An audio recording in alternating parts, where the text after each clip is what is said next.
It is normally, I think, a widely held assumption that individual scientists' creativity benefits from highly diverse teams. So even business schools get rewarded for their diversity by the Financial Times of their faculty, for instance. But actually the empirical evidence is less encouraging as far as individual creativity is concerned.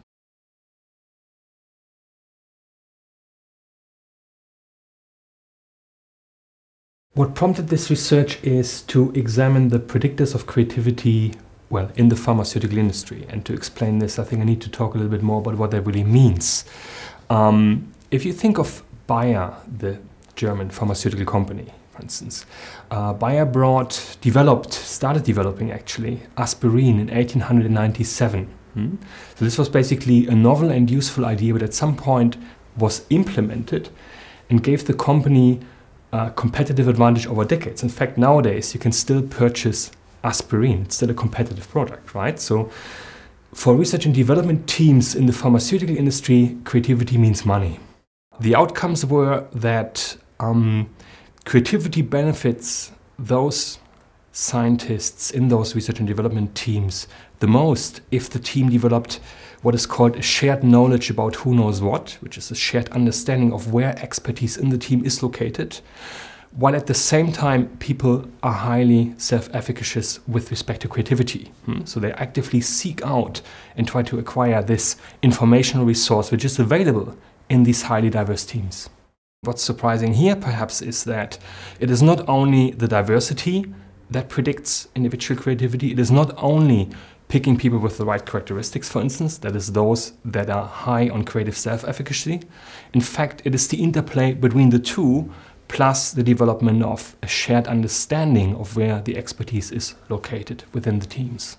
I believe that many professionals implicitly assume diversity is a good thing, right? So there's actually, indeed, there is evidence at the team level that diverse teams, certain type of diversity and under certain conditions and through generating certain processes may result in enhanced team level outcomes. But if you think about individuals in teams, for instance, individual employees in R&D teams, whether their creativity benefits from diverse teams or not is something which depends on a variety of other factors. And I think the surprising thing here is that people have different propensity to take advantage of the informational resources available within diverse teams. So it is, in a sense, the interplay between diversity at the team level and people's creative self-efficacy in combination with a shared understanding of who knows what on the team, which makes the difference. It is not just diversity and it is not just picking people with the right characteristics. There are, of course, limitations due to the particular organizational context we chose. And also with respect to the particular teams we chose. For research and development teams, creativity is very important. These teams need to be creative, in particular in the pharmaceutical industry. That may well be very different for other teams who perhaps work more on admin tasks. And there we would probably expect that the information resources provided by highly diverse teams may not be that relevant for their creativity. Perhaps even their creativity may not be that important for them. Well, I think managers who want to foster creativity of their employees would be advised, based on our findings, first of all, to create expertise within their teams, for instance, through team composition, putting functional experts on a team together. But that, however, is only one part of the story. That won't do the job in and of itself. At the same time, managers would be advised to develop a shared collective understanding among team members regarding who knows what, right? Where this expertise is actually located. In order for those individuals, and that's the third point, putting the right people on the team who actually want to be creative or have the right preconditions to be creative, so that those people who are high in creative self-efficacy actually can realize creative benefits from those information resources available from diverse teams.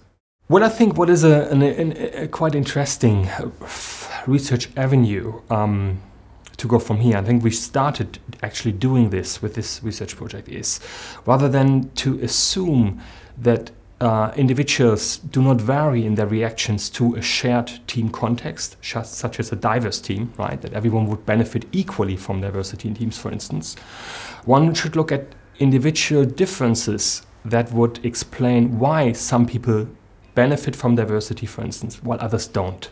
Yeah? And I think much of the research, particularly in the area on team diversity, due to its theoretical foundations, looked at team-level outcomes, such as team performance or team creativity. But as our research shows, there is a lot of variation among team members who share the same team context. Yeah? So different people working within the same diverse team show a different propensity to take advantage of the information resources within that team context. So I think it would be a very interesting future research avenue to further examine what individual difference variables would explain who takes advantage of diversity in teams and who doesn't.